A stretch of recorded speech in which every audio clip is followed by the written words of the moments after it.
Do you think that you make decent money, but at the end of the month, you still find out that you're broke? Hey, I'm Alex, And I'm Philip. and we teach you what you need to know about your personal finances using words you can understand without boring you to death. Because adulting shouldn't suck. Ha ha. If you're new to this channel, make sure you hit that subscribe button and the comments below. Let us know if you struggle with some money problems. Depending on how you were raised and how you think about money, you may have formed some bad habits growing up, and that's normal. I don't want to say it's fine, but if you don't work on actively trying to correct those problems, then you're going to have financial hardships and struggles forever. One of the hardest things about correcting a bad habit is even realizing that you have one. Most of the time, you don't even realize that you have a problem until you sit down and look at your finances to figure out why you're struggling to make ends meet each month. So there's a lot of reasons why people struggle with their finances, but if you're guilty of even just a couple things that we list off in this video, you should honestly sit down and review your finances. Yep. So without further ado, let's get started. First up, not having a budget. A budget is used to track your spending and make sure that you can actually pay all your bills at the end of the month and hopefully have something, left over for yourself. It's not supposed to be a punishment. It's supposed to be a way that you can be accountable to yourself and your money. If you want to know more about a budget, we actually have an entire playlist. You should check it out. Next up, spending more money than you earn. Out of all the problems we're going to list in this video, this one is probably the worst. If you overspend, more money than you earn every single month, this is going to have a trickle-down effect into your personal finances, and it can be really, really hard to recover from. Especially if you're working more hours one week than the next, and say last month you got $2,000 on your paycheck or throughout the month, and this month you didn't work as much and you're only getting $1,700 for the month. What do you do to make up the other $300? Unfortunately, most people don't account for that extra $300. They just keep spending money like usual until it runs out. And then once you run out, they have to use credit to cover the rest of that money. And if you keep spending more money than you earn each month, you're just going to keep putting yourself in debt, and you're just going to create this big old vicious cycle that you might not ever get out of.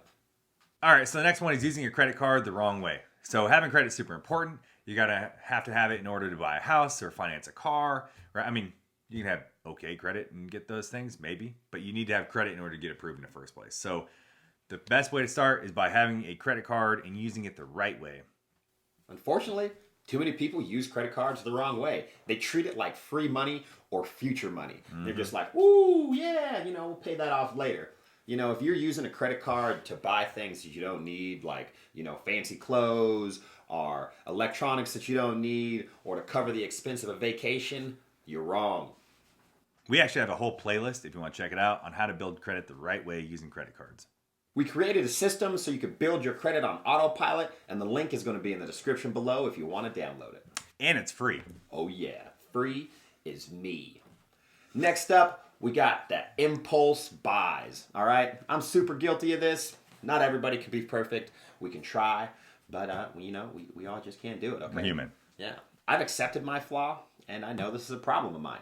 I like shiny shit, and I'm always going to like shiny shit. Making an impulse buy is something where you decide to buy something in a split second, right? A lot of you guys are acting this way with that new gaming system that's out, that Xbox X and the PS5. You're like, oh my God, I need it now. But what you really need is tires on your car. This can actually be a really dangerous habit to get into, of making impulse buys, and it only leads to like a temporary satisfaction. So what we recommend is waiting at least a day, give yourself 24 hours before you make that decision to make sure it's actually something you need, not just something you want. Mm-hmm. Stuff adds up. Mm-hmm. Gets expensive too. Oh yeah. That's probably why you're broke. Keeping up with the Joneses, or social media standards. This is probably something that your parents have heard. This was a term that was used back in the day.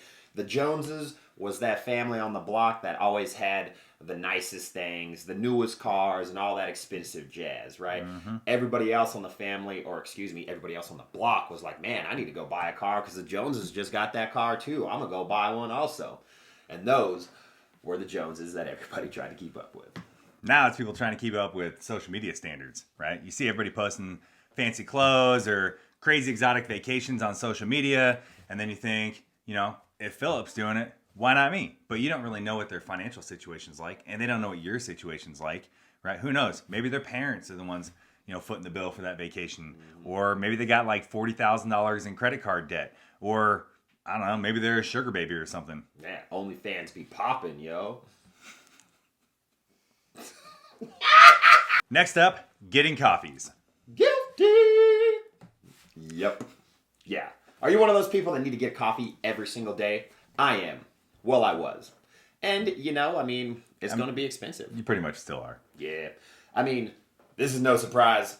It's expensive, right? These lattes are costing you an average of $4 a day. And if you get them every single day, like I did, like 7 days a week, and I'm the generous tipper, so I'm talking $2 tips a drink.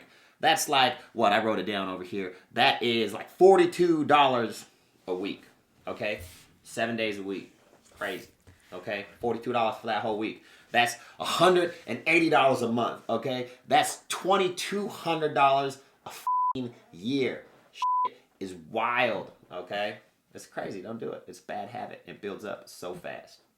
If you're one of those, I gotta have coffee every day types of people, like me, I need coffee, multiple cups a day, right? I got kids, I'm tired. Buy your ass a f***ing coffee maker. It's like 5 cents a cup of coffee compared to his like $6 coffees, right? It's better to be cheap and save yourself all that money and put it towards something else. Yeah. You could use that $180 that you save a month, to go get your nails did. Or go get your nails did even if you're a guy, whatever, a girl, guy. I get petties. I ain't scared. My feet are soft. I don't get coffees every day anymore. I limited myself to like once a week. But, still spends money. But I don't like to make it at home. You have some soft ass feet though. I do. Yeah, we go backpacking and he gets blisters like immediately. I got hobbit feet on the other hand. He's got some. I don't get blisters. Feet. Yeah, they're ugly. Next up, living without an emergency fund. What happens if you lose your job? What happens if you get sick and you have to take time off of work but you don't have sick leave? What happens if your car breaks? Or what happens if there's another lockdown and you don't qualify for unemployment? Yeah, those are real things. Now, more than ever, it's important to have an emergency fund, which is separate from a regular savings account. So ideally, you want to start by having at least $1,000 in an emergency fund because you never know when, shit's going to hit the fan. But ideally, once you hit that $1,000, you want to keep saving because the idea is to get to have at least 3 months worth of bills saved up so that if something does happen, you can write it out. If you want to find out more about how to get an emergency fund set up, we have a video in our budget playlist on 5 easy steps to making an emergency fund. It's probably one of the most important videos on our channel, and it's got like the least amount of views. Like a whole whopping, 25-ish? Yeah, people don't want to know the most important stuff. Shame on you people. Okay, so next up is using shopping for entertainment, right? This might not apply to you, but it definitely applies to somebody you probably know.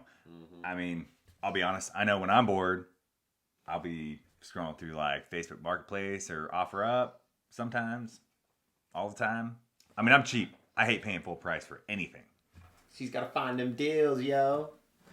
When people go shopping, they can get that temporary high, and they're like, oh yeah, it feels good, so I just want to buy the stuff because I had a bad day, so I need to go relax and release and spend some money at Target. Obviously, this could be a problem. So if you find yourself looking at all those little emails you get targeted with, or you get magazines sent to your house, or you get targeted by a freaking million different things on Instagram, right? Just keep on scrolling. Scroll right past it, right? Or with those emails, unsubscribe, unsub. Don't do it. Resist the temptation to buy. I know I had to delete OfferUp. He did a couple times, and then every time I come back, it's back on his phone. It's true. He was literally just on it last break. Next up, buying name brand. Now, I'm guilty of this. I love name brand. I'm a firm believer in paying for what you get, and I got this little problem with brand loyalty, but you can still save money and buy name brand. I don't really care about the name brand as much, but I do like nice stuff, right? As long as it like fits right or whatever.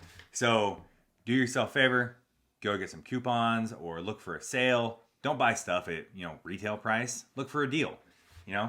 We've all seen it. You go to one store and something's $40 and you go to another store and it's on sale for $30. Shop the sales, right? I'm not gonna lie, I'm pretty cheap.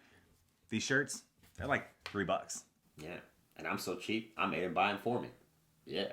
Now this goes to more than just like apparel and clothing. This whole name brand thing goes with grocery shopping as well. Get generic. You don't have to buy the Betty Crocker this or that. You can get the store brand version of that and save yourself some money. Over time, all of this money is going to add up. Or, I mean, it's going to add up in your savings or how much you spend. So, choice is yours. Make the right one. The fuck is Betty Crocker? I don't know. No, what the fuck? I even know what Betty Crocker is, you fucking cracker. What is Betty Crocker? She's like the fucking bakey lady that with the brand that's on the box. Is that like only baking shit? I don't know. I don't know. I don't bake shit. Me neither. I knew What is Betty Crocker? Last but not least, not having any financial goals. If you don't have any financial goals, you're basically just winging it. I mean, and that might work out for you. You know, you might not overspend and you might be doing okay. But if you don't have any sort of financial goals, you're going to be in the same spot that you're in right now in 10 or 20 years from now. And you got to be realistic when you set those goals, right? They got to be solid financial goals if you really want to excel. Like, for example, a good long-term goal for most people is they want to buy a house at some point, right? Mm-hmm. So you open up a savings account and then you contribute money to it every month for, I don't know, 5 or 10 years until you have enough money set aside for a down payment to go buy that house. Yep. Another type of goal is a short-term goal. Let's say you want to go on a nice vacation here in the next 6 months. You create another savings account, and then every single month you put in $100 or $200 until you reach your goal for your vacation. Let's say it was $2,000, and you want to get there in 6 months. You know, now you have a goal to reach for, and you know now you have a reason to watch your money and your spending, and so on, so forth. Well, now that we've identified some potential bad money habit issues, right? Do any of these apply to you? And if so, how are you going to fix them? They say that it takes the average person 21 days to replace a bad habit with a good one. I mean, that's a decent amount of time, right? Yeah. I mean, the question is, are you going to identify those problems and fix them today? Or are you going to put them off and try and fix them another time? I mean, maybe only one of these things apply to you, or maybe a lot of them apply to you. I don't know what your situation is, right?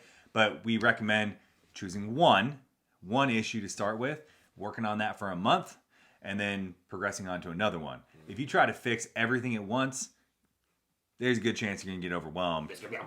Yeah. And you're not going to stick to it. Yeah. Right? So choose one at a time and work on it. Mm-hmm. If you like this video, hit that like button and don't forget to subscribe. And in the comments below, let us know if you had any of these money issues. And don't forget to share this video with your friends.